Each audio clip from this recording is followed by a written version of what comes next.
The emergency convocation above Capri Gate opened under funeral lighting, a deliberate choice by the council secretariat that turned 10,000 crystal tears into a dim amphitheater of mourning and accusation.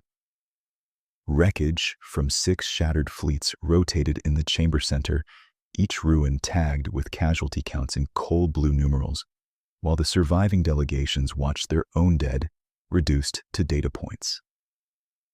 The Vordrani envoy platform stood highest, armored in black chitin and polished brass, as if hierarchy itself were a physical law.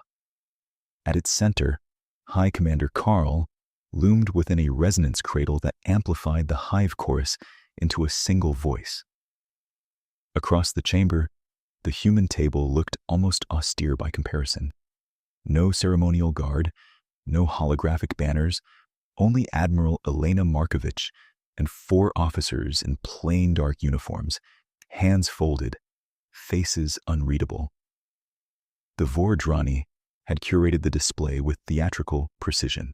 Every destroyed flagship appeared first as a proud silhouette, then as expanding debris fields accompanied by synchronized impact telemetry.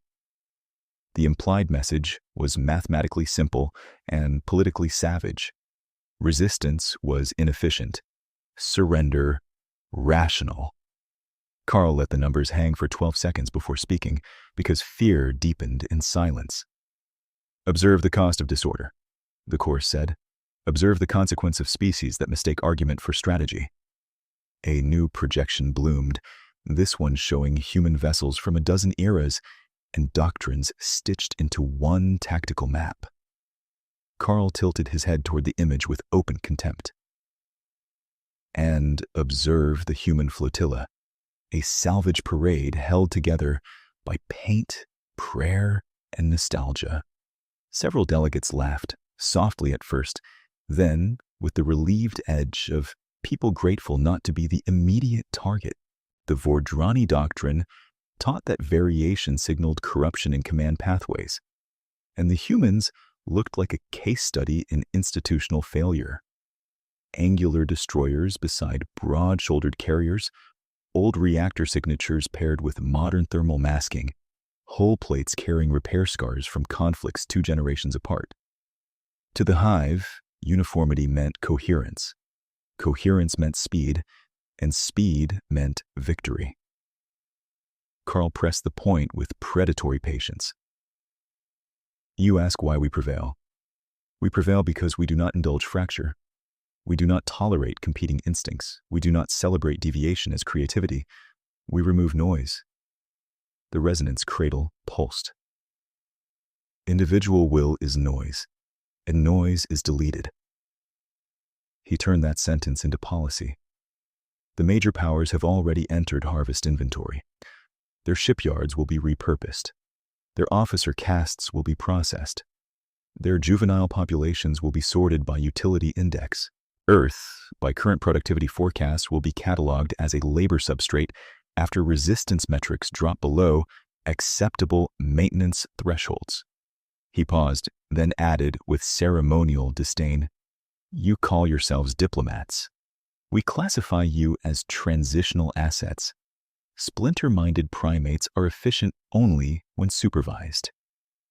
The words struck the chamber like a blade drawn slowly enough for everyone to recognize its shape before it cut. The council presidium requested moderation in language. Karl ignored it. Ambassador circles that had spent decades mocking human procurement habits went still. The merchants of Pax, once famous for joking that human fleets looked like scrapyards with engines, watched Markovich for signs of embarrassment and found none. The avians of Kith folded their wings flat against their robes, a gesture of unease usually reserved for contagion alerts. Even the old scholars of Lum, who trusted no military authority from any species, exchanged glances when the human delegation neither protested nor postured. Markovich did not defend human ship design, did not object to the insult, did not ask the chamber for sympathy. She listened as if Karl were reading weather data. Then, the provocation crossed from rhetoric to action. A Vordrani operations glyph flashed above the chamber floor, and 3 neutral convoy lanes near the Pelian Spur turned crimson. Trade beacons vanished in sequence. Insurance registries froze. Emergency pings from civilian escorts began to stack in the lower corner of the shared feed. Carl announced the seizure while the emergency session was still formally in progress, converting legal debate into demonstrated force. Transit now falls under Vordrani Security Administration, the chorus declared. Inspection and confiscation protocols begin this cycle. Neutral status is an obsolete fiction. He looked directly at the human table. If your species values those lanes, submit your carriers for disarmament and your navigators for integration. Council procedure collapsed into overlapping objections, each one too polite for the moment and too late to matter. Delegates demanded restoration of neutral transit law. Carl muted them with a broadband harmonic that flattened translation channels into static for 3 full seconds, an insult so deliberate that half the chamber gasped. When audio returned, his final statement arrived with almost ceremonial boredom. Compliance is still available. Resistance will be instructional. The Vordrani platform dimmed to standby, signaling that for the hive the discussion was concluded. The projected wreckage kept rotating under low light, silent testimony to what the galaxy had recently believed was unavoidable. In the human antechamber behind the main hall, Admiral Markovich removed her translation lens and set it on the table beside a ceramic mug gone cold 2 hours earlier. Captain James Hayes stood near the tactical wall in boarding gray, broad-shouldered and deceptively relaxed, reading convoy telemetry as if it were a maintenance report. Intelligence Director Sophia Anderson sorted fast updates from Allied channels with a speed that made her touch display blur, while Commander Nathan Brooks of the Reserve Liaison Office listened on 2 secure bands at once without interrupting. No one raised their voice. No one mistook calm for comfort. Markovich broke the silence first. They wanted us angry in public and rushed in private. They got neither. Status. Anderson replied without looking up. 3 lanes seized as declared. 15 neutral freighters halted. 4 escorts disarmed. No confirmed mass casualty event yet. Vordrani patrol behavior suggests showcase coercion, not immediate liquidation. Brooks added, dormant defense charters in those sectors are still valid if activated by signatory authority. Guild captains are already requesting legal interpretation. Hayes moved 2 icons on the wall, drawing a line from Keepery Gate to Dovetail Junction. If they are preparing synaptic disruption in depth, they will test it where traffic density gives them political cover. Dovetail is clean geometry and ugly optics. They will choose it because they think we think in headlines. Markovich listened, then asked the question she always asked first. What do they believe about us right now? Anderson answered with professional dryness. They believe our command culture is fragmented, our fleet maintenance uneven, and our reaction clock slow because we debate. They have modeled us as strategically emotional and operationally brittle. Hayes gave a short exhale that might have been amusement. They also think old hulls are decorative. That misconception has paid many of our fuel bills. Brooks allowed himself one narrow smile before returning to his feeds. Sardonic humor lasted exactly 3 seconds in the room before discipline reclaimed it. By late cycle, the emergency corridor outside the chamber had filled with couriers from species that previously avoided public alignment with humanity. Some came for reassurance, others for insurance, and a few for absolution. Markovich met none of them yet. Instead, she gathered her officers around a low table and spoke in the measured cadence that had carried task forces through 9 separate treaty crises. We will issue 1 formal warning in session, clear enough for every recorder and every court. We will offer monitored withdrawal and lane restoration. We will not negotiate over hostages. We will not trade away neutral civilians to buy temporary quiet. If they continue, we shift to distributed response protocols. No theatrics, no speeches after that. Only execution. The formidable part of the human posture was easy to miss because it did not look dramatic. It looked like paperwork completed years before the emergency existed. Reserve statutes updated every quarter by legislators who expected no credit. Analog fire control drills repeated on museum-aged hulls by crews mocked as traditionalists. Bridge authority isolation procedures practiced until lieutenants could fly blind on dead screens while engineering routed command through hardline loops older than most modern nav computers. At shipyards from Luna Dry Dock to the Ceres Shadows, maintenance teams had spent decades turning doctrinal unfashionability into tactical redundancy. Human strength rarely arrived as a single innovation.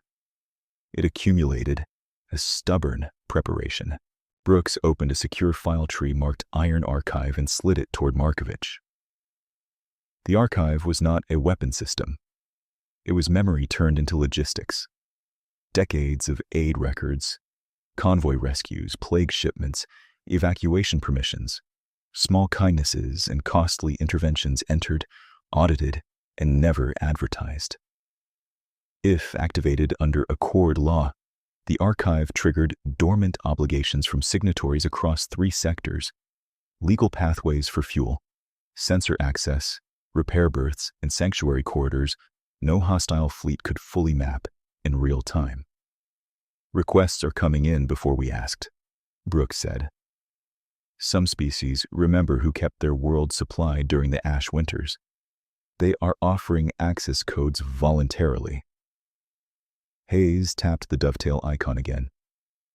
If this expands, they will expect collapse after the first synaptic pulse. Their doctrine depends on synchronized paralysis. Ours does not. He looked at Markovich, then at the convoy casualty board still updating in one corner. You give the warning. I will begin quiet readiness across independent commands now. No escalation signature, no mass launch profile. If they stand down, we stand down. If they do not, we stop pretending their model of war is the only one. Markovich held his gaze a moment, then nodded. Authorized. When the chamber summons chimed for the continuation of emergency session, Markovich rose, straightened the plain cuff of her uniform, and walked toward the main doors as if entering routine testimony, rather than a threshold the galaxy would measure for generations. Behind her, Anderson transmitted legal notices to neutral observers, Brooks triggered conditional charter alerts, and Hayes sent 3 words to fleet channels that had learned to hear urgency in restraint. Hold and ready. By first light, over Earth, 20 hours later, every human command from frontier patrols to reserve yards had received the same instruction set, the same rules of engagement, and the same final preference for peace. In the council hall, under the rotating dead of broken empires, Admiral Elena Markovich stepped to the speaking mark to give the Vordrani one chance to choose a future that still included them. Admiral Elena Markovich stood at the speaking mark while the wreckage holograms turned above her like cold moons, and the chamber finally became quiet enough that the ventilation hum could be heard through translator arrays. Record this without compression, she said, her voice level, each word placed for courts as much as commanders. For 2 centuries, humanity tolerated raids, coercion, and hostage policy because we believed coexistence remained possible. We still prefer de-escalation. We propose immediate monitored withdrawal from the 3 seized convoy lanes, restoration of neutral traffic authority, and reciprocal inspection teams under council seal. If you force total war, you will discover why distributed command survives what perfect coordination cannot. The words moved through 100 species and did not need amplification to carry weight. Markovich kept her hands behind her back and continued, expression unchanged. You have mistaken uniformity for strength and patience for fear. Do not mistake this warning for theater. It is procedural, legal, and final. Carl answered without pause, as if he had prepared his contempt before she reached the first sentence. The resonance cradle pulsed, and the hive chorus rolled over the hall in layered harmonics that made smaller delegates flinch. Primitive process language. Primitive delay rituals. We have already entered the lanes. Your monitored withdrawal proposal is a child requesting terms from fire. Individual will is noise, and noise is deleted. You stand there in fragments and call yourselves a species. He raised one black armored limb toward the shared tactical projection. 3 new icons ignited crimson, this time not lanes, but stations. Pelion Relay 9, Harrow Buoy Cluster, and Vela Drift Anchorage, all neutral service nodes that handled medevac routing. Vordrani enforcement glyphs stamped over each in sequence. Further efficiencies are now in effect, Carl said. All transits entering former neutral corridors will submit cargo, crew, and biometric inventories to Vordrani census control.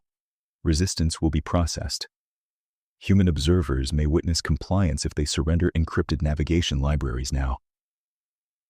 The chamber erupted again, but panic had replaced diplomatic outrage. The merchants of Pax sent emergency petitions in bursts. The avians of Kith demanded medical exemptions. The Council Presidium attempted a procedural censure and was ignored a second time.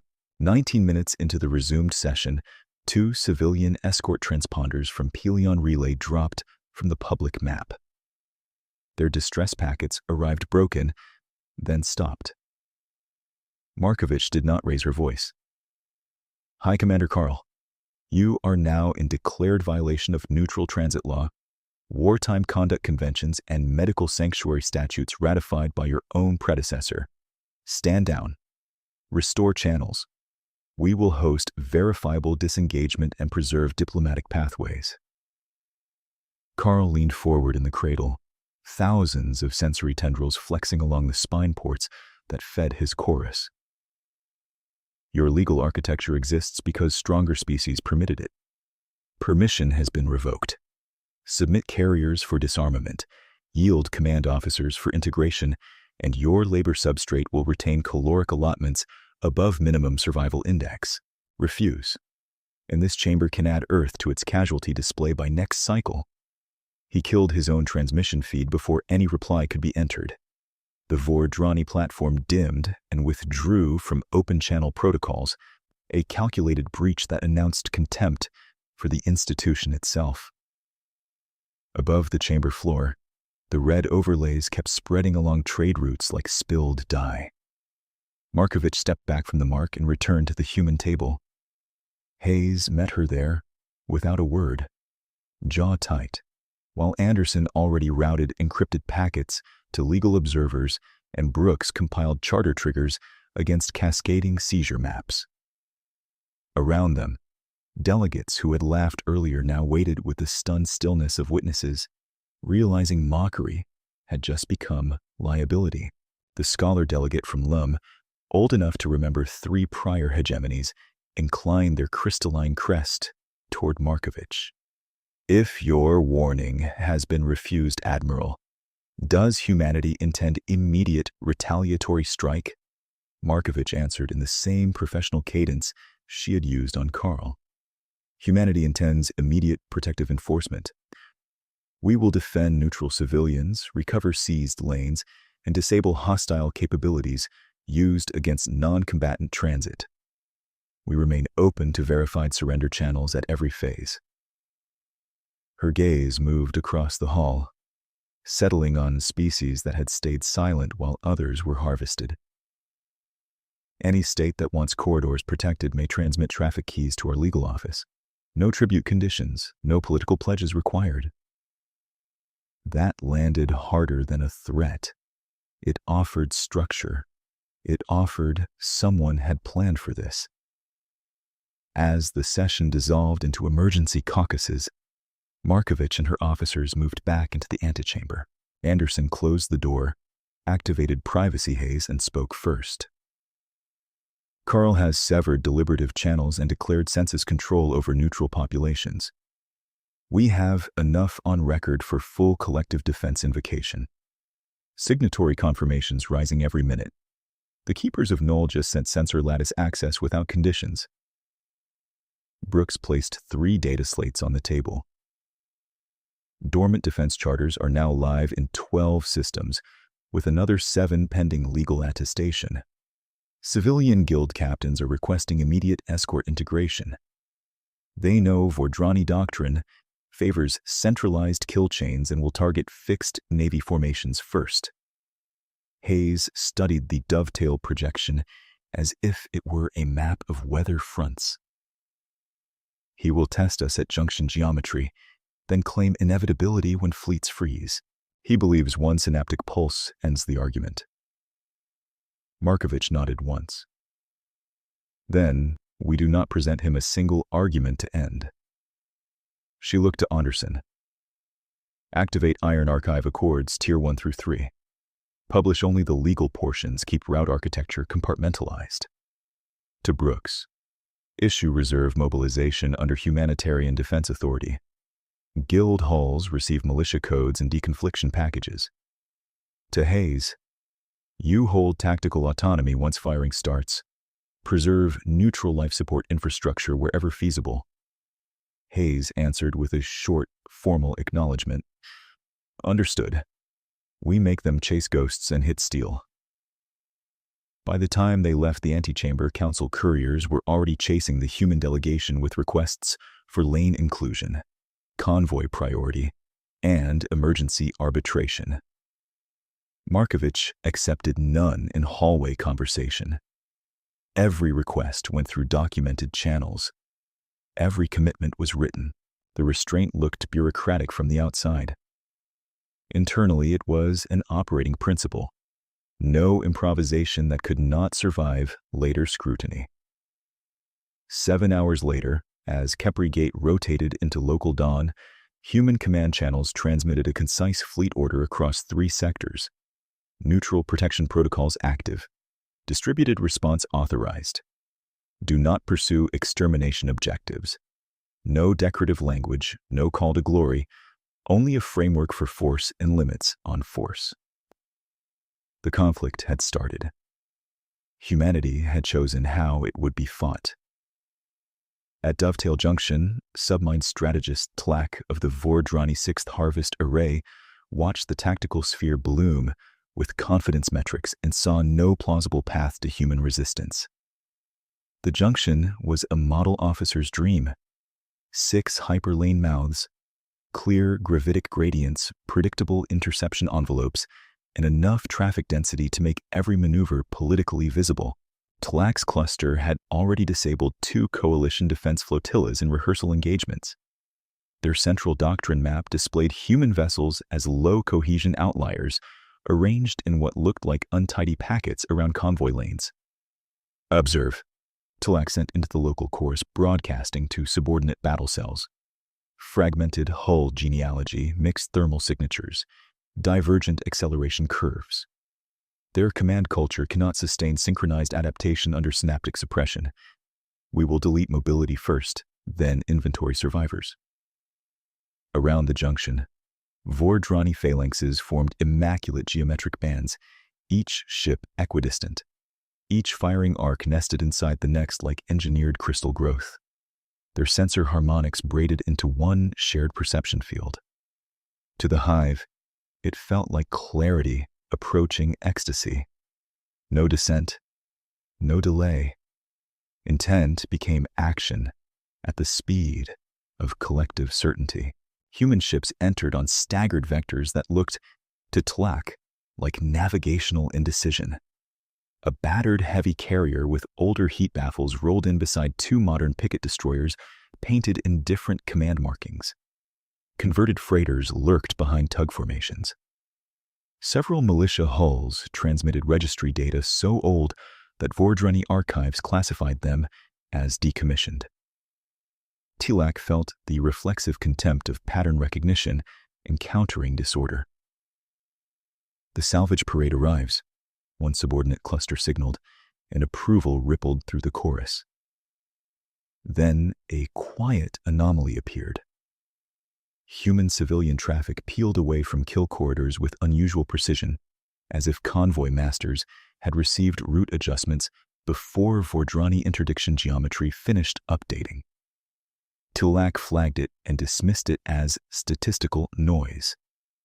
Centralized dominance left little room for worry. The first exchange lasted 41 seconds.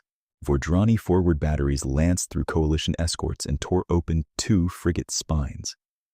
Coalition vessels attempting networked counterfire stalled when the synaptic disruption precursor field washed across the junction, their command links flickering into silence exactly as modeled. Wreck icons multiplied. Tilak felt satisfaction harden into certainty. "Commit pulse," Tilak ordered. The full synaptic disruption wave ignited, a pale, expanding shell that crossed the junction like frozen lightning and slammed through every active combat net. On Tilak's display, coalition signatures went dim by the hundreds, propulsion clocks flattening as guidance systems locked. It was the same result the Hive had produced in 5 prior theaters. Elegant, efficient, final. Yet the human contacts did not die with the others. Not all at once.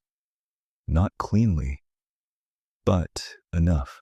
A human destroyer designated Resolute Dawn lost primary array lock, drifted 3 degrees, then corrected manually, and fired a spread of unguided kinetics that forced a Vordrani picket line to break spacing. 2 converted freighters killed their bright tactical feeds entirely and continued thrusting under inertial dead reckoning, releasing missile buses on pre-plotted arcs. An old lunar yard cruiser took heavy damage, vented atmosphere, and still rotated broadside to deliver rail lance fire through local hardline targeting, no network handshake required. Tilak ran immediate diagnostics on the disruption field generator. Output nominal. Harmonic purity nominal. Suppression saturation above 93%. The numbers said paralysis. The battlefield did not. "Why are they maneuvering?" a subordinate cluster sent, the first hint of instability in the chorus packet. "Localized resistance pockets," Tilak replied, forcing confidence into the shared stream. "Eliminate manually." Manual elimination proved less simple when targets refused to behave as a unified target class. Human formations dissolved into autonomous wolfpack cells that seemed to improvise without seeking central permission. One militia corvette feigned reactor failure, broadcast civilian surrender code, then spun and dumped decoy transponders copied from captured Vordrani signatures. 3 Harvest destroyers pivoted to avoid presumed friendly collision and exposed their flanks to a missile tender hiding inside a cargo convoy silhouette. The tender fired once, cold and precise, and vanished behind debris scatter. Across the junction, human communications discipline became its own weapon. Some ships went silent for full minutes. Others transmitted clipped burst packets through narrowbeam lasers that the disruption field did not fully degrade. Boarding gray assault cutters remained docked, motionless until Vordrani sensors discounted them as inert auxiliaries, then detached in pairs and cut toward relay nodes at low thermal profile. By the 3rd hour of engagement, Tilak's confidence metrics had stopped being useful because the model assumptions beneath them no longer matched observed behavior. The Hive still held heavier tonnage. It still held positional superiority at 2 lane mouths. But it was bleeding tempo, and tempo was doctrine. A priority signal from higher command pierced the local chorus, Carl's own harmonic signature carrying irritation sharpened into threat. 6th array reports unacceptable delay. Complete deletion cycle. No excuses. Tilak responded with formal submission and did not include uncertainty data in the first packet. The second packet, internal only, carried a single revised assessment. Human variance is intentional. On a battered command deck 3 million kilometers away, Captain James Hayes listened to that intercepted phrase in translation while watching Dovetail's tactical map writhe with debris and opportunity. He touched the icon for a reserve guild cluster, waiting just outside main burn profiles. "Send them," he said. The guild commodore answered with dry calm. "About time." We were starting to feel decorative. Hayes allowed himself one breath of grim amusement, then returned to clipped command cadence. "You know your corridors. Stay off Coalition rec fields. Mark every life pod, human or otherwise. We're not here to imitate them." He looked toward the live feed where Markovich monitored from a hardened command node and received her brief nod of approval. Humanity's plan had never depended on a single flagship surviving or a perfect network staying intact. It depended on thousands of crews trained to keep acting when elegant systems failed, and on a species that had spent too long being underestimated to waste the moment when contempt became a tactical liability. At Dovetail Junction, amid drifting fleets that had trusted central perfection, the first hard lesson had begun. The lesson sharpened almost immediately. On the Vordrani flagship Lattice, strategist Tlak watched a human light cruiser drift through the disruption haze with every network identifier burned out, its command spine supposedly blind, and still place 3 rail lance shots into the same seam on a Harvest destroyer's ventral armor. The first shot stripped plating. The second cracked thermal baffles. The third punched into a relay cavity and silenced the ship so quickly that its escorts did not register the kill for 6 full seconds. 6 seconds was an eternity in a hive engagement. "Telemetry integrity check," Tlak signaled, forcing discipline through the chorus, while warning glyphs multiplied around the tactical sphere. The diagnostics returned instantly. Field coherence held. Suppression harmonics remained in optimal band. The synaptic wave had done what it always did to centralized fleets. Coalition contacts still drifted in dead clusters, engines idling without guidance. Beautiful formations turned to metallic graveyards. Yet human packets kept moving through that same kill volume on trajectories no coherent doctrine should have allowed. Another report struck the chorus from a flanking cell. Human destroyer group Gamma 19 has lost quantum lock and data mesh. They continue firing through local bridge authorization. Tlak reran the phrase bridge authorization as if translation error might soften it. It did not. On the human side of the engagement volume, Captain James Hayes stood braced against a tactical rail, while his command deck lights cycled from calm blue to combat amber and back again. Digital overlays died and returned in stutters, but the ship's hardline boards stayed alive, fed by insulated loops that had been mocked for decades as museum engineering. Around him, gunnery officers worked from mechanical dials, grease pencil vectors, and inertial tables mounted behind shatter shields. They looked less like a modern bridge crew than a jury-rigged machine shop under acceleration stress. It was exactly what he wanted. "Confirm manual doctrine spread," Hayes said. Lieutenant Aruna Patel, voice flat with concentration, answered from Fire Control 2. "Manual doctrine spread confirmed across all attached packs. Laser burst relays only. No open net requests. If they want our intent, they can guess." A nearby ensign muttered, almost too low for pickup, "They have been guessing wrong all day." Hayes heard it and replied without looking over, "Keep that winning tradition alive." The humor lasted barely a heartbeat, then vanished into work. A Vordrani interdiction wall advanced on vector, tight and mathematically pure. Hayes touched 3 icons and sent his response in clipped packets. Wolfpack Cinder broke left and vented decoy heat blooms. Wolfpack Veil ran dark through coalition debris. Wolfpack Kestrel held station until the interdiction line committed, then ignited on manual thrust and cut upward through a corridor the Vordrani had classified as blocked because no efficient fleet would have attempted it under those gravitic shears. Human crews did not require fleet efficiency to take a shot. They required one opening. From Markovich's hardened node, 3 million kilometers sternward, the tactical feed looked like controlled disobedience made operational art. No single formation dominated the battle map. No flagship anchored the line.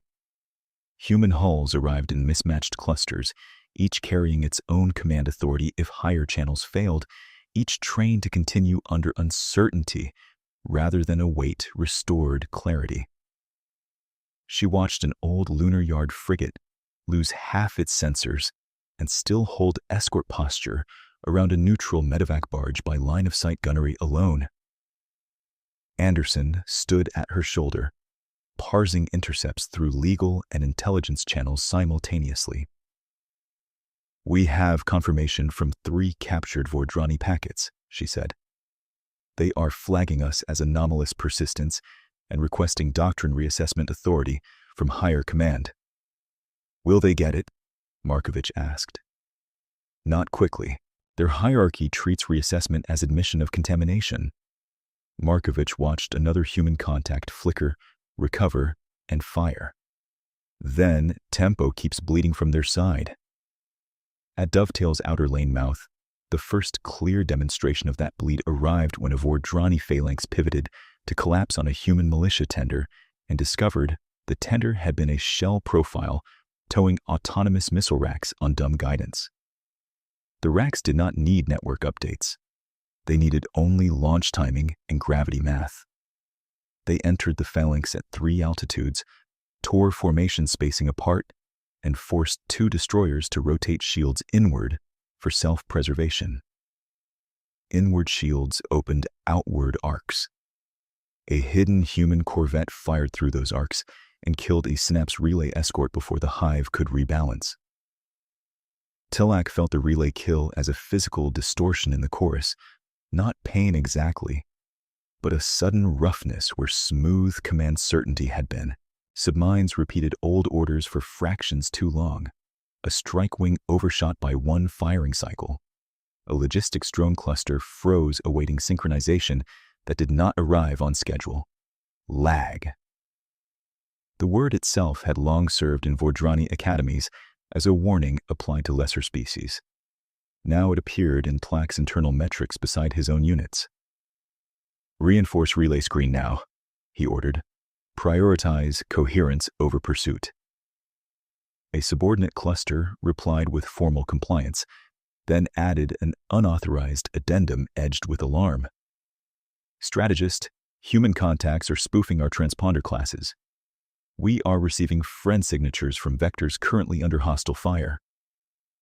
Tilak almost purged the report as panic noise, then saw confirmation from 2 independent cells. Captured identifiers had entered the battle space, seeded through decoy buoys and disposable drones, just enough to force verification routines inside a doctrine built on trust and collective authentication. The routines were brief.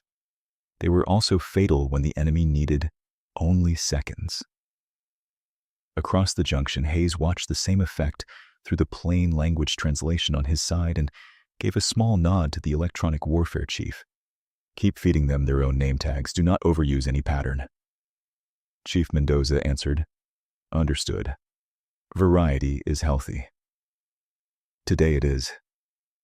90 minutes after the first full pulse, the tactical balance had not flipped completely, but it had shifted enough for everyone watching to understand the old equations no longer held. Coalition fleets remained battered and largely inert.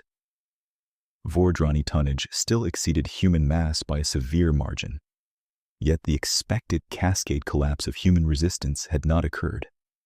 Instead, the battle had fractured into hundreds of local contests where autonomy, improvisation, and stubborn redundancy let smaller units survive long enough to inflict disproportionate damage. That was the first surprise. It did not arrive as one glorious detonation. It arrived as the refusal to stop functioning. In the Council emergency net, neutral observers began forwarding the same notation from different sectors. Human vessels remained maneuver-capable under synaptic suppression conditions that had disabled major fleets. The phrase replicated through diplomatic channels, then into civilian rumor streams, then into command estimates that had dismissed Earth as secondary labor inventory 3 hours earlier. At the center of the storm, Tlak opened a priority conduit to High Commander Karl and transmitted a compressed tactical brief stripped of embarrassment. Then another, with full data attached under sealed doctrinal exception. Karl accepted the first and ignored the second. The reply came as a hard-edged chorus directive. Suppression efficacy is absolute. Any persistence reflects local execution fault. Correct fault.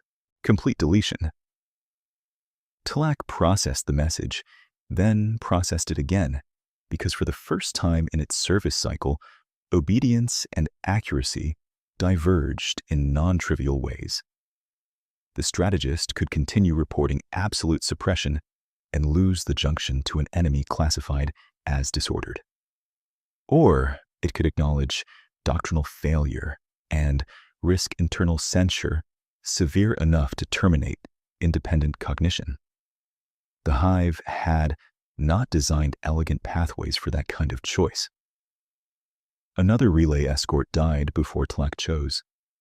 Human rail fire, unguided but disciplined, stitched through a debris lane, the Vordrani model labeled tactically irrational. The escort vented atmosphere and spun off the line. Coherence roughened further. Submarine cell Arisk, attached to Tlak's right flank, transmitted open frustration into shared command space. Request permission to disregard cohesion protocols and execute brute saturation. Humans are exploiting caution loops. Denied, Tlak answered. Brute saturation near neutral support nodes degrades political objective. Arisk sent back a signal that bordered on insubordination. Political objective no longer primary if tactical control collapses.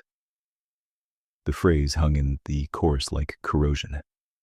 For centuries, Vordrani supremacy had relied on an underlying assumption that warfare and governance could remain the same act. Display superior force, enforce orderly submission, process resistance into labor. At Dovetail, that paradigm was splitting. The more aggressively they pressed into distributed human packs, the more command bandwidth they consumed on classification and deconfliction. The more they tightened coherence requirements, the slower adaptation became. Their advantage in synchronization had turned into dependence on synchronization. Human doctrine attacked that dependence with relentless precision. Tlak watched a fresh wave of contacts enter from the junction periphery and at first tagged them as low-threat freight signatures. Then, those freighters shed cargo skins and revealed missile canisters mounted along improvised rails, civilian hulls operating under newly activated militia codes. Guild insignia flashed beside reserve Navy identifiers and old treaty marks. Tlak's database listed as dormant. Dormant did not mean dead. It discovered too late. Dormant meant waiting for legal trigger. New entrants exceed projected reserve counts, a logistics submind reported. Source vectors include sanctioned neutral corridors previously assessed inaccessible. Tlak understood then what the Vordrani planning lattice had failed to price into its models. Human strength was not only hardware, it was relationships turned into maneuver space. Corridors opened because someone trusted them. Sensor nets lit because someone owed them. Fuel appeared where no enemy quartermaster expected it because 2 generations earlier, a human convoy had stayed through an ash winter and kept another species alive.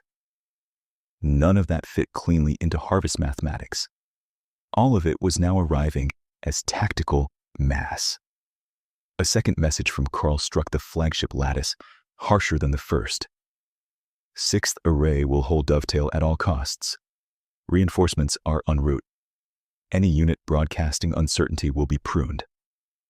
Pruned, not corrected. Across subordinate channels, microbursts of fear flickered and were suppressed almost instantly. Hive discipline remained formidable, but strain now moved inside it like fault lines under pressure. Tilak made its decision. Execute regroup pattern bastion spiral. It ordered all surviving phalanxes in command range. Collapse outer rings to relay core. Reestablish coherence. Prioritize identification hardening. Do not pursue dark contacts beyond marker grid. We will compress kill zones and force them into measurable lanes. Erisk objected immediately. Spiral concedes perimeter. Spiral preserves command, Tilak replied. Without command, perimeter is decoration. The order propagated. Vordrani formations began a fighting contraction, shedding forward overreach and pulling wounded destroyers into layered screens around remaining synapse relays. Mine dispersal drones seeded likely human approach vectors. Interceptor wings switched from hunt posture to barrier posture. It was not retreat, not formally, but it was the first defensive geometry the 6th Array had deployed against humans in the war. Hayes saw the shift on his board within seconds. They are pulling into a spiral shell, Patel reported. Less aggressive, denser relay protection. Good, Hayes said. They finally learned to be careful. Mendoza glanced up from electronic warfare and allowed herself a thin smile. Careful is slower. Exactly. Hayes keyed a secure burst to Markovich's node. They are regrouping around coherence assets. Request authorization for phase pressure operations. We can stretch this. Markovich's reply came back in 12 words. Authorized. Maintain civilian protection priority. Keep surrender channels open at all times. He read it once, then transmitted to every pack under his temporary authority. Phase pressure active. No hero runs, we cut the net node by node. Outside the hull, Dovetail Junction burned in broken lines and drifting fire, a battlefield where grand declarations had given way to endurance, adaptation, and the quiet brutality of systems being dismantled. The Vordrani had not broken yet. Their numbers still threatened to crush any force that offered them a single fixed target, but their certainty was gone, and in its place stood caution, friction, and the first disciplined signs of doubt. In the flagship lattice, Tilak watched human contacts fan out rather than charge, probing the new spiral at odd intervals, refusing predictable commitment, shaping the next stage with the same unnerving patience that had kept them alive through the pulse. The strategist sealed its latest assessment for higher command, despite the risk attached to honesty. Human variance is not noise, it wrote. It is a weaponized command architecture. Then, Tilak locked the report, hardened the relay shell, and prepared to survive long enough to prove it. Tilak had barely sealed the assessment when the tactical sphere flared with fresh ingress signatures, and for one suspended instant it believed Karl's reinforcements had arrived ahead of projection. Then the identification layers resolved, and the strategist understood the shape of the next mistake. They were freighters. Dozens first, then hundreds, spilling from legal corridors the Vordrani had marked as administratively compliant and militarily irrelevant. Their hulls carried merchant guild paint, weathered docking scars, and transponder histories full of grain contracts, relief cargo, and ore futures. Nothing about them matched a war entry profile except the one detail that mattered now. Every vessel moved with disciplined intent, no two vectors alike, each maintaining spacing that denied efficient area kills. On the human command net, Nathan Brooks watched those same tracks appear and felt the room's tension change from endurance to controlled momentum. Dormant defense charter groups are checking in by the minute, he said, passing verified packets to Hayes and Markovich in rapid sequence. Pillion Carriers Cooperative, Series Free Haulers, Eightfold Salvage Ring, Kith Emergency Supply Trust, 3 independent tanker unions, and 27 reserve militias under civil authority. All legal. All armed under emergency conversion clauses. Hayes scanned the feed and gave a short, grim smile. He classified half the civilian economy as background noise. Brooks did not look up from his console. He should have read the annexes. Across Dovetail's debris-choked inner lanes, cargo skins peeled away from freighter spines and exposed modular launch rails welded on by hands that had built half the docks in human space. Missile pallets rose on hydraulic cradles. Point defense nests unfolded from maintenance housings. Tractor tugs became decoy shepherds, dragging reflector arrays into firing corridors and forcing Vordrani screens to waste precision shots on hollow signatures. Many of the ships had no military pedigree at all. They did have captains who knew every gravitational quirk of commercial routes, and engineers who could keep old reactors stable under stress that would have shut down a pristine naval hull.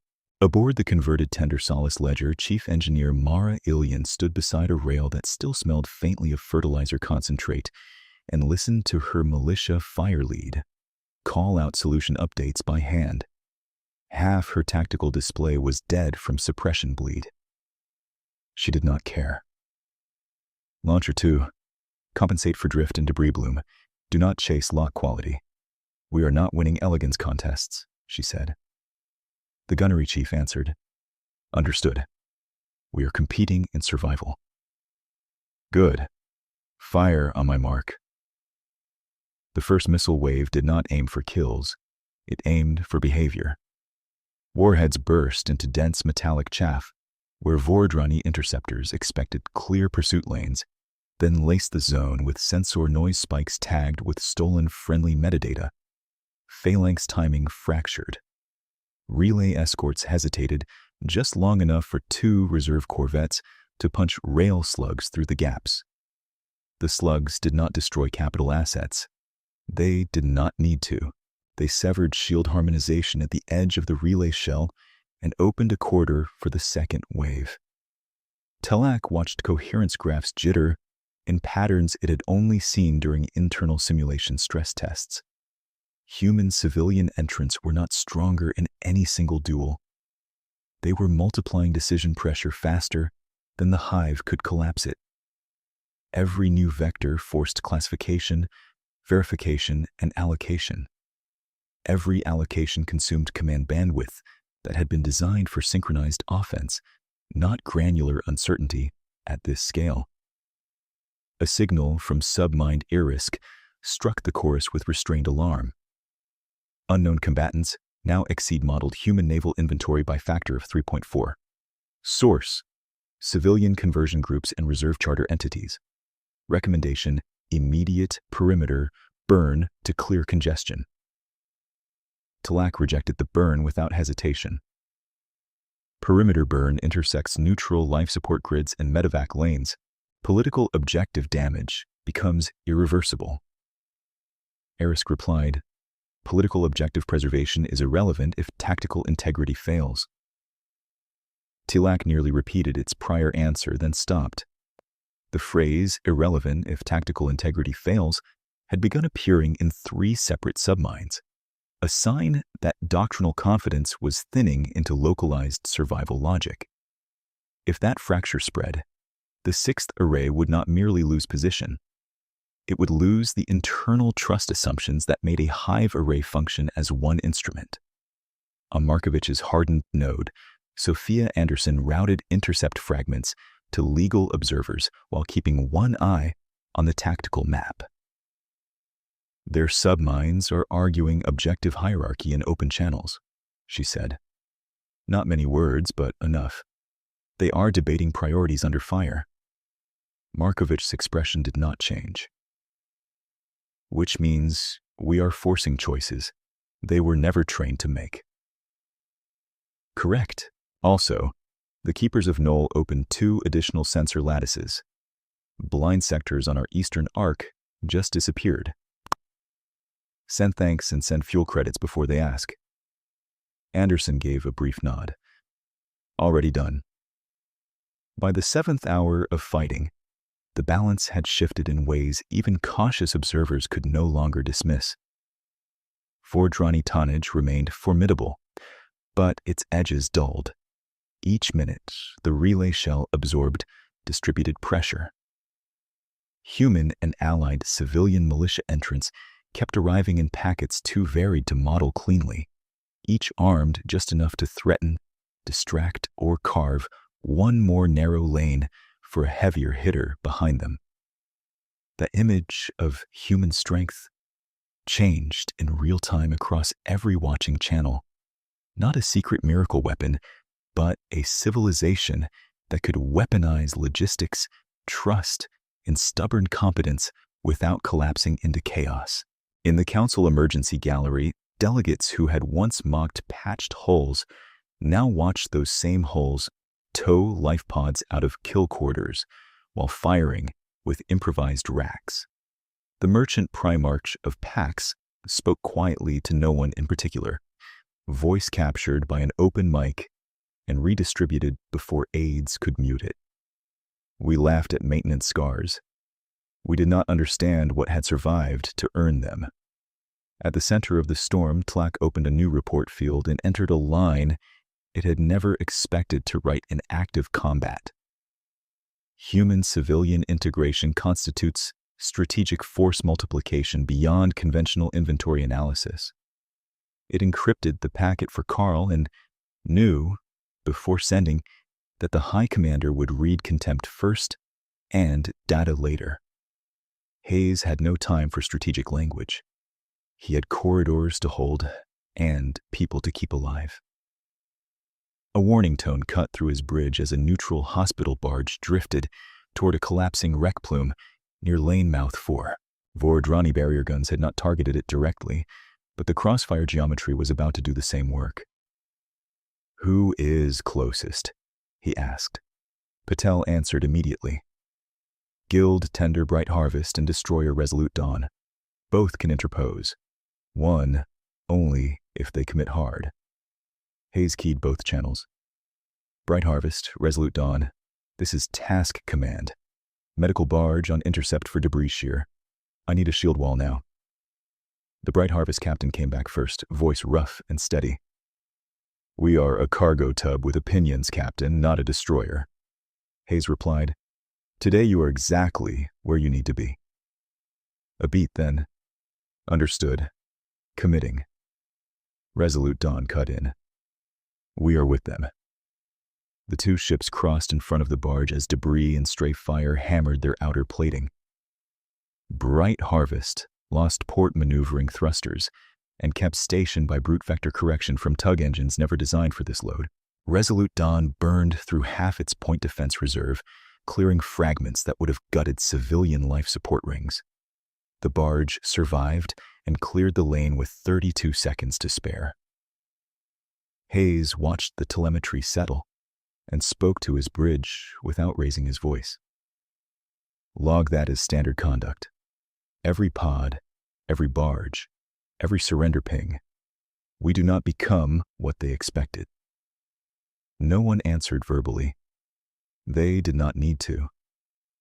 Markovich requested full fleet channel authority minutes later, and when her image appeared across naval bridges, militia tenders, tug cockpits, and auxiliary medbays, the battle sounds on each deck seemed to recede by instinct. "For generations, others treated us as a negotiable inconvenience," she said. "Some mocked our ships. Some tested our borders. Some sold our patience back to us as weakness. We kept showing up anyway. For convoy duty, for plague relief, for treaty enforcement no one else wanted to fund when headlines moved on. We kept records and we kept promises. That memory is why allies open corridors for us today, and it is why civilians are alive who would have been inventory under Vordrani rule. Listen carefully now.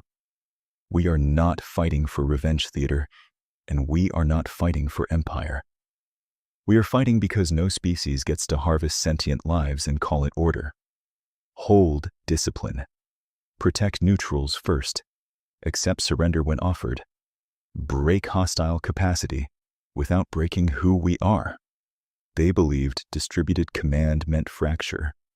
Show them it means 1,000 acts of responsibility executed at once. The channel stayed silent for a breath after she finished. Then acknowledgments began arriving in clipped bursts from every class of vessel in the battlespace. Human Navy. Understood. Series Free Haulers. Understood. Kith Relief Escort Wing. Understood. Luna Reserve Militia. Understood. Even a damaged salvage tug with only one transmitter left managed, understood and still ugly, before its signal dropped back into static. From an Allied observation deck near Kipri Gate, the avian delegate Sarat of Kith watched those acknowledgments scroll and felt a fear it had not named before. Not fear of human rage, but fear of having misjudged what human restraint had always concealed. The species did not need uniformity to act as one. It needed a shared line it would not let anyone cross. Once crossed, coordination bloomed from institutions most powers considered mundane. Civil courts, reserve statutes, merchant guild covenants, retired engineers with old tools and long memories. Sarat sent a private message to the Kith Home Quorum. Amend all strategic doctrine assumptions regarding human command cohesion, it wrote. Immediately. Back at Dovetail, fear became less abstract for the Vordrani. A relay corvette attempted to break out of the spiral and found 3 militia craft waiting in predicted dead space, guided by a retired survey pilot who had mapped the junction 20 years earlier. The corvette died with no dramatic flourish, just precise attrition. Another escort tried to brute force a path through what looked like a weakly held freight lane and struck gravitic mines seeded by human strike carriers hours before. Mines that turned immaculate formation geometry into frantic collision avoidance. Each local shock compounded the same problem. The hive still possessed force, but force arrived late to where adaptation had already moved. Tulak requested authorization for controlled withdrawal to secondary lanes, phrasing the proposal as operational repositioning to preserve strategic assets for Karl's main offensive. The reply returned in 12 cold words. 6th Array holds Dovetail. Withdrawal is equivalent to deletion. Proceed. There were moments when a command became self-harm in ceremonial language. Tulak recognized this one and obeyed anyway, because the alternative inside Vordrani hierarchy remained unthinkable. By the 9th hour, human packs had taken practical control of 3 lane mouths and denied the 4th to both sides, converting it into a protected evacuation corridor under live-fire escort. Coalition survivors that had drifted dead at battle start were now being towed clear by human and guildcraft working in rotating teams.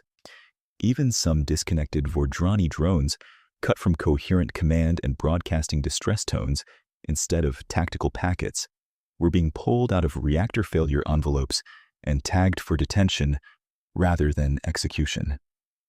Word of that policy spread fast. It unsettled Allied hardliners and terrified Vordrani officers who had assumed humans would mirror extermination logic once they gained advantage. Hayes received one such hardliner protest from a coalition remnant captain demanding permission to finish disabled enemy hulks. He answered with clipped formality. Denied. We are ending their capacity, not auditioning for their methods. The captain argued for 14 seconds before Markovich herself cut in on the channel. Task command ruling stands. Any unauthorized strike on surrendered or disabled contacts will be treated as criminal action under emergency statute. If you want vengeance, file testimony and survive long enough to give it in court. The protest channel went quiet. At 0311 shipboard time, Anderson stepped to Markovich's station with a secure intelligence burst flagged triple priority. We just cracked a high-level Vordrani route packet. Carl has stopped pretending Dovetail is decisive. He is consolidating surviving heavy elements and reserve hive cohorts at the Naker Expanse. He is building a command bastion there and broadcasting compulsory muster to every remaining array in range. Hayes looked up from his board. So, this was his filter.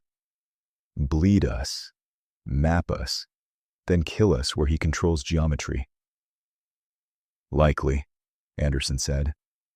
He also ordered doctrinal purge procedures for any submine that reported uncertainty. Brooks exhaled once, sharp. He is cannibalizing his own adaptability. Markovich studied Dovetail's battered map, the drifting wrecks, the rescue lanes, the civilian freighters still firing with stubborn precision, and then the projected vector to Naker, where Carl meant to stage his final certainty. When she spoke, her tone carried no triumph, only decision. Secure the junction. Rotate medevac priority to coalition survivors, then detainee triage. Archive every surrender log and every weapons release for tribunal chain. We move on Naker as soon as lanes hold without us. She opened command-wide channel one more time. Dovetail stands, she said. The harvest failed here. High Commander Carl is assembling what remains for a decisive engagement at the Naker Expanse. We will meet him there under our rules.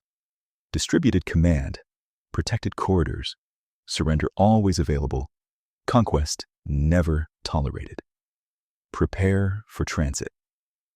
Across 3 sectors, battered human ships and newly armed civilian hulls answered in one disciplined cascade.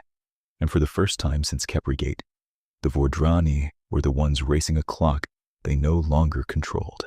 The first jump window opened 12 minutes after Markovich's order, and human task groups translated toward the Naker Expanse in staggered bands that looked scattered only to commanders who still confused symmetry with control. Naker was a broad shell of pale particulate rings around a dead gas giant, beautiful from distance and tactically vicious up close, with gravitic eddies that bent pursuit lines and turned rigid formations into liabilities. Carl had chosen it for the same reason he had chosen every theater so far. He believed geometry obeyed doctrine. He did not yet understand that humans treated geometry as a suggestion. At the center of the expanse, the Vordrani command bastion hung like a black citadel, wrapped in an escort lattice 4 rings deep, relay towers pulsing at regular intervals through the hive spectrum. The remaining harvest arrays assembled around it in disciplined petals, heavy tonnage concentrated in a kill sphere meant to force any attacker into a frontal attrition contest. Carl broadcast on open military frequencies before the first weapons exchange, his chorus carrying contempt, sharpened by strain. You arrive in fragments and call this courage. You bring civilians and relic hulls and call this strategy. We have allowed your noise to persist for one campaign too long. At Naker, coherence ends your species. Markovich listened from command node Bastion Gray, watched her tactical map populate with guild tenders, reserve militia corvettes, strike carriers, allied escorts, and patch destroyers still carrying burn scars from Dovetail, then keyed the return channel without changing expression. For 2 centuries, we were patient while you mistook restraint for permission. We offered withdrawal. You answered with seizures, harvest law, and mass liquidation directives. We hoped you would choose better. You chose poorly. Surrender now on any channel. Power down heavy weapons, and your crews live to stand before tribunal. Continue, and we dismantle your war machine in full. Carl replied with a hard harmonic burst that translated as laughter and command simultaneously. The Vordrani fired first. The opening barrage cut through projected entry corridors and struck nothing of value. Human vanguards were already gone, replaced by transponder ghosts copied from Vordrani signatures captured at Dovetail. 3 Vordrani phalanxes rotated to avoid friendly collision alerts that were not friendly and not collisions, and that half-second uncertainty was enough. Strike carriers hidden in Naker's dustbands dropped gravitic mine strings into the turning arcs. When the phalanxes committed thrust, local space kinked. Formation spacing collapsed. 2 destroyers clipped shield envelopes, a relay escort slewed off axis, and a lane the Hive had marked secure became a debris hazard in under 20 seconds. Hayes commanded Wolfpack Anvil from the destroyer CFS Resolute Dawn, voice calm while every display stuttered under jamming pressure. No decisive line, keep them choosing wrong targets. Relay towers first, then escorts. Leave surrender windows open and visible. Acknowledged, Patel answered. Rail Lance batteries charged. Solution sets distributed manual plus hardline. Brooks patched in from Logistics Command, fed live corridor updates as civilian traffic and medevac flows bent around fire zones. Iron Archive corridors remain open through Knoll and Kith lattices. Fuel tenders are on schedule. We can sustain this tempo longer than they can sustain certainty. The battle widened into 1,000 local contests. Human wolf packs darted through particulate cover, fired, vanished, and reappeared from vectors no synchronized doctrine liked to acknowledge. Reserve freighters launched missile buses on dumb guidance and then switched to life pod retrieval while their point defense crews swatted interceptors by visual confirmation. Allied scouts from the Keepers of Knoll relayed relay pulse timing with clinical precision, turning Vordrani coherence nodes into marked targets. Every time a node died, lag spread. Every lag burst forced submines to repeat old orders against new conditions. 40 minutes into contact, Tilak's 6th array tried to reassert control with a concentrated push against what it tagged as a weak human seam near Ring 3. The seam was a trap seated with captured transponders and reflector buoys. 4 Drani heavies drove into it, discovered 3 false friend signatures, hesitated for verification, and took rail lance fire through their ventral relay housings. Tilak transmitted an emergency correction, then another, but the corrections arrived in clusters out of sequence as nearby relays dropped one by one. By the 3rd hour, the Naker expanse looked less like a battle line and more like a system being disassembled. Vordrani units still hit hard where they found fixed targets, but fixed targets were rare. Human command had decomposed itself on purpose, every pack authorized to adapt inside clear legal and tactical bounds. The Hive could still kill. It could no longer predict. On an Allied observation frigate, Surat of Kith watched human traffic discipline and murmured to its recorder, "They built a civilization that can fight while negotiating law in real time. That should have been considered impossible. It was merely unfamiliar." At hour 5, Carl attempted to reset the field with a full-spectrum synaptic surge projected from Bastion relays in phased sequence. A theater-scale pulse meant to erase autonomy by saturation rather than precision. Anderson caught the pattern 10 seconds before ignition through a cracked Vordrani command packet and shoved warning data to every friendly hull. "Pulse ladder incoming. Hard isolate now," she snapped. Across the human net, ships slammed into pre-planned isolation posture. Bridges cut external mesh. Fire control dropped to analog loops. Engineering locked command relays behind physical breakers and old copper pathways the Vordrani had never modeled because no modern power should have needed them. The pulse rolled across Naker in a pale wall and found, again, that humans had built for degraded war as a baseline condition. Coalition remnants without that preparation died by the dozens. Human packs kept moving. Hayes watched dead icons bloom and kept his voice level despite the grief in his throat. "Mark every coalition casualty for recovery. Continue phase pressure, relay towers still priority." Anvil 2 has solution on Bastion Outer Relay 9, Patel said. Take it. The rail lance strike hit at extreme range, a thin white line through dust and wreckage that punched straight through the relay spine. Bastion coherence dipped for 1.7 seconds, then 2.4 on the next kill, then 3.1. Lag was becoming panic in Vordrani command space. Carl abandoned contempt for rage. His broadcast turned from proclamation to direct threat packets at subordinate arrays. Hold at all costs. Delete uncertainty.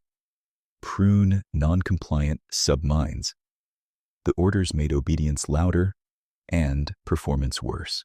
Units repeated dead commands while human packs shifted vectors every minute. A Vordrani carrier group spent 11 minutes firing into a decoy cloud, while 3 guild tenders stripped its escort screen with staggered missile shots, and a militia corvette planted charges on its aft relay vanes. By the 6th hour, surrender pings began appearing on fringe Vordrani channels from disconnected drone casts cut out of the chorus and suddenly aware they were not receiving return directives. Markovich had pre-written the policy and pushed it network-wide in one sentence. Accept surrender from any unit that powers down and ceases hostile maneuver. The distinction spread like electricity through the battle space. Humans were not offering mercy as sentiment. They were weaponizing moral clarity. At hour 7, Tilak transmitted the first full-array distress signal ever recorded from a Vordrani strategist. Coherence collapse risk exceeds mission viability. Request authorization to disengage Command Core. Carl answered with a command override, stripped Tilak's autonomy, and routed direct Bastion control into surviving 6th Array ships. The effect was immediate and catastrophic. Local adaptation vanished. The array became a remote limb executing central commands with transmission delay measured in death. Carl just blinded his own hand, Anderson said, reading intercept telemetry. Markovich nodded once. Then, we closed the fist. The final push began with feints. Human false flag signatures appeared along Naker's outer shell, baiting Bastion escorts into lateral overcommitment. When they moved, strike carriers dumped their remaining gravitic mines behind them, cutting retreat channels. Wolfpacks, Anvil, Vale, and Kestrel then drove through the open center on diverging vectors, not to duel the Bastion directly, but to remove the last synapse relays maintaining coherent command beyond close range. One relay burned, then another, then 4 in 90 seconds. The Vordrani escort lattice stopped behaving like a lattice. Some ships continued firing along old arcs at targets that had already shifted. Others went defensive and collided with friendly vectors. Several drone clusters held perfect parade spacing in open kill corridors because the command to break had queued behind obsolete pursuit orders. Human gunners did not waste ammunition on spectacle. They selected power nodes, maneuver spines, and weapon mounts. One by one, the Bastion's guard fell away. 9 hours after first contact, the command Bastion drifted inside a tightening ring of human and allied hulls, engines crippled, long-range relays dark, outer armor peeled by repeated precision strikes. Every remaining Vordrani frequency carried the same automated offer in 12 languages. Power down and surrender. Medical aid available. Tribunal protections apply to compliant detainees. Carl rejected all channels. Hayes received boarding authorization 3 seconds later. The assault shuttle cut through the Bastion's ventral breach under cover from Resolute Dawn, and 2 reserve corvettes, flying so close, their hull paint scorched together. Hayes led 12 boarders in boarding gray through a corridor that still flickered with command light pulses and emergency hive chants. Resistance was fierce in pockets and absent in others, where disconnected drones had dropped weapons and pressed themselves against bulkheads, trembling with signal withdrawal. Hayes split his team by protocol. One element secured engineering locks, another tagged surrendering personnel for medics. Hayes took the core route. They reached the command chamber behind a fused blast gate and shaped it open with controlled charges. The room beyond was cathedral large, built for one mind's certainty. At its center, High Commander Karl sat fused into the resonance cradle, black armor plates merged with conduit tendrils, sensory spines buried deep in the command throne. Tactical holograms floated around him, still issuing synchronized directives to units that no longer existed. Karl turned his head with mechanical slowness as humans entered, and the chorus that came out of the failing cradle was thinner than before, but still edged with arrogance. Noise persists. Deletion continues. Hayes stepped forward, sidearms steady but lowered from center mass in accordance with capture protocol. His helmet recorder fed live to tribunal channels. "High Commander Karl, your fleet is gone," he said. "Power down and you live to stand trial." For the first time, Karl hesitated long enough for silence to register between words. Then the chorus sharpened, brittle and absolute. "A unit does not surrender." Warning glyphs flashed across the chamber walls. Reactor safeties disengaged in sequence. Anderson's voice snapped through Hayes' earpiece from remote breach support. "He is initiating self-immolation cascade. Core vent in 90 seconds. Hayes did not fire at Karl's chest. Killing him would have been easier and strategically worse. He pointed at the cradle spine where command conduits braided into a single armored trunk. "Charge on that seam," he ordered. Sergeant Mbeki was already moving, magnetic boots clanging against the raised dais. She planted a shaped cutter at the spine junction and dropped clear. The blast was tight, bright, and surgical. The cradle trunk sheared. Power arced. Karl convulsed as command conduits went dark, and the cascade countdown froze at 11 seconds. The chamber lights died to red emergency strips. For a moment, there was only the hiss of ruptured coolant and Karl's labored breathing through a damaged, coarse throat. Hayes closed the distance, holstered his sidearm, and physically dragged the High Commander out of the severed cradle, with 2 boarders assisting. Karl was heavier than expected, half armor and half machinery, and still trying to issue orders through a dead link. "Coherence," Karl rasped. "Reestablish coherence." "There is none left to reestablish," Hayes said. Medical techs rushed in as soon as the chamber was declared safe. They stabilized Karl's failing circulatory interface, locked his limbs in restraint bands, and sealed the open conduit ports to prevent shock death. Hayes stood over him while the recorder lights stayed green. "You chose conquest," Hayes said, voice flat and carrying through every live channel. "Now, you will answer before every world you burned." Outside the bastion, white surrender beacons began to light across the nacre expanse. First one, then dozens, then hundreds, until the battlefield that had opened with synchronized threat ended under a sky full of powered-down ships waiting for judgment. On Markovich's command board, the white beacons spread until tactical red became a thin fringe around a field of surrender symbols, and the first order she gave was not to fire, but to count breathing bodies. "Fleet-wide," she said, her voice carried across Navy bridges, militia freighters, and Allied escorts still running on damaged repeaters. "Weapons hold on any powered-down contact. Broadcast safe approach vectors. Medical priority is life support failure, burn trauma, and synaptic withdrawal. Detainee handling under Convention 9. No reprisals. No trophy kills. We finish this as ourselves." A silence followed that sounded like exhaustion more than hesitation. Then acknowledgments arrived, clipped and steady. "Human Navy. Understood. Kith Relief Wing. Understood. Series Free Haulers. Understood." Even the battered salvage tug that had identified itself as ugly transmitted again through static and gave its final confirmation before losing transmitters for good. "Understood. Holding." Within 20 minutes, the argument started anyway. A coalition remnant admiral, face ash gray in a broken holofeed, demanded immediate sterilization strikes on Vordrani Broodworld industry nodes before any hidden reserve could regroup. "You can end this species-level threat in 48 hours, he said. "If you leave them infrastructure, you buy another war for our children."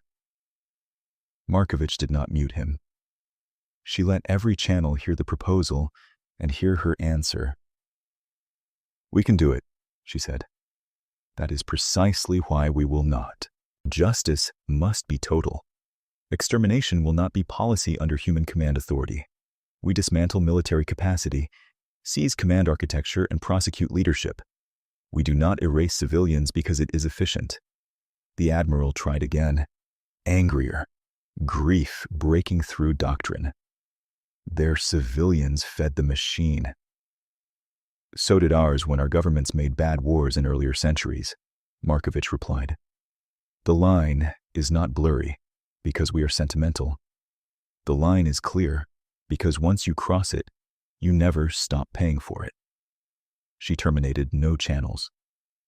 She simply issued the operational order: disarmament grids around all Vordrani military dockyards, protected food corridors to Broodworld population centers, and immediate deployment of neuroseparation medical teams for disconnected drone casts suffering catastrophic withdrawal. The message was tactical and moral at once. Capacity ended. Personhood began. On Karl's Bastion, Captain Hayes supervised prisoner transfer in corridors that still smelled of burnt insulation and antiseptic foam. Karl lay restrained in a stabilization cradle stripped of command interfaces, alive, conscious, and under guard. Hayes signed the custody ledger himself, thumbprint and retinal verification, then handed the data slate to a tribunal marshal from Lum. "Physical evidence chain," the marshal said, formal and exacting. Hayes pointed to each item as drones scanned and sealed containers. "Helmet recorder from command chamber breach complete and unedited. Severed cradle spine section with detonation residue profile. Command core logs recovered from backup lattice. Surrender channel records from all active frequencies. Weapons release log from my team, plus body cam feeds from each border. Nothing removed. Nothing redacted." Across the bay, medics worked over Vordrani drones that had dropped weapons and curled into protective postures when the chorus died. Their limbs shook with involuntary signal hunger. Human corpsmen moved carefully, fitting neural dampers and hydration lines, speaking through translation units in short phrases meant to reduce panic. "You are in medical care. No one is cutting you open. Breathe. Stay with me. You are not being recycled." One drone flinched at the last sentence and then went still, as if the concept required time to parse. 3 days later, in the reconvened chamber above Kepri Gate, the funeral lighting remained, but the tone had changed. The wreckage display still rotated in the center, now joined by a second projection. Rescue lanes, surrender corridors, and life pod retrieval counts from Nacre and Dovetail, sorted by species with no exclusions. The numbers were stark enough to silence anyone tempted to call mercy weakness. Sophia Anderson stood before the legal dais and submitted complete archive packets. Every call made during the emergency session had an outcome logged beside it. The keepers of null sensor lattice access codes had been used, compensated, and returned under seal. The Kith emergency channels had transitioned from battlefield relay to reconstruction traffic management. Merchant requests for corridor inclusion were resolved into standardized convoy protections with transparent fee caps overseen by mixed species auditors. The conditional charter alerts Brooks had triggered were formally closed, each vessel either demobilized, integrated into security rotations, or released back to civilian registry with inspection records attached. Brooks then submitted the Iron Archive activation ledger, and the chamber finally understood the scale of what it had mocked as bureaucratic habit. Aid sent generations earlier had become fuel rights, repair berths, sensor windows, and sanctuary paths exactly when the galaxy needed them most. Old kindnesses had matured into strategic infrastructure. When the Presidium asked for a statement on post-war policy, Markovich rose and delivered it without performance. For 2 centuries, we were told to accept coercion as the tax of survival, she said. At Khepri Gate, that argument died. We will support a new security order with 3 constraints written against our own abuse: rotating enforcement authority, public wartime statutes, and independent tribunal review for every contested action. We do not seek tribute.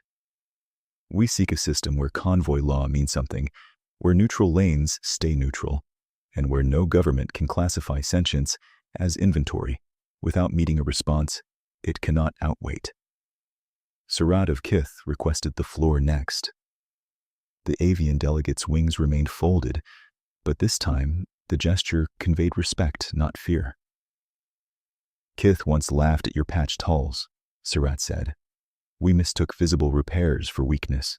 Today, our grain convoys move because those repaired ships held position when polished fleets became debris. Kith enters the Concord proposal as first signatory. One by one, others followed. Some spoke with gratitude, some with embarrassment, some with the blunt pragmatism of survivors, but they signed. By the second week of October, the first neuroseparation clinic opened on a former Vordrani logistics moon under joint protection from human marines and Lum legal observers. The facility had no banners, only triage wards, translation booths, and classrooms teaching disconnected drones how to make choices that had never been available to them. Human medics discovered that many could not tolerate open silence at first, so engineers built low-frequency comfort fields to ease the transition from chorus dependency. It was patient work, frustrating and unglamorous. It saved lives by the millions. High Commander Karl's trial began 11 months after Necker in a multi-species tribunal complex built into an asteroid with no strategic value and every procedural safeguard. The prosecution played Hayes's unedited recorder footage, submitted Karl's own command directives, ordering harvest liquidation, and introduced Tilak's sealed assessments as corroborating evidence that leadership had known the war machine was targeting civilians by design. Tilak testified under protective status, voice flat, with what remained of hive cadence. We were taught that variation was contamination, Tilak said. Human variation was architecture. We identified this and were ordered to delete the analysis. The order came from Karl. Karl spoke once during sentencing, still rigid, still unable to frame surrender as a coherent act. The judges did not answer rhetoric with rhetoric. They answered with verdict. Convicted on enslavement directives, civilian liquidation orders, and unlawful seizure policy. Permanent detention under multi-species custody. No command interface access. No political contact privileges. Medical maintenance required to preserve competency for ongoing testimony. The tribunal's first legal precedent entered the record the same day. Former drone casts were recognized as protected persons, not salvage property, in every signatory jurisdiction. 3 years later, the Concord of Free Systems replaced the old Council security regime in a chamber rebuilt from Khepri Gate's damaged ring segments. Humanity held rotating enforcement authority exactly as promised, bound by statutes written in public and audited in public. Mixed crews trained in distributed doctrine escorted convoys through corridors once taxed by fear. Vordrani military hulls had been dismantled under inspection. Surviving officers served monitored demobilization terms. Brood world populations received food and civil administration support, while local councils, many led by former drones, negotiated their own future without a war chorus dictating it. Hayes retired from frontline command and took a post at fleet training, where he taught manual control doctrine to cadets who had grown up hearing that old copper loops and grease pencil tables were relics. On his office shelf sat the cracked side panel from his boarding helmet at Nacre, decommissioned, tagged, and very much real. Brooks chaired the Concord Charter Review Board and kept rejecting proposals that tried to hide emergency powers in elegant language. Anderson ran the Interspecies Evidence Directorate that standardized battlefield record chain so no atrocity case could be buried in translation disputes. Markovich declined every offer of permanent chair authority and returned, after her term, to strategic doctrine work, where she could keep asking the question that had shaped the war. What do they believe about us right now? In memorial orbit above Khepri Gate, vessels from every major civilization formed a slow rotating ring once each year. Polished flagships flew beside tugboats with patched plating. Kith grain escorts held station near Pax merchants. Lum tribunal cutters ran dark and quiet near Knoll sensor tenders.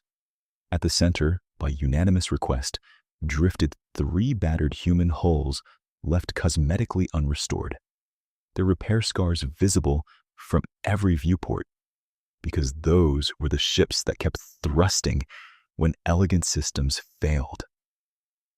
No one laughed at them anymore.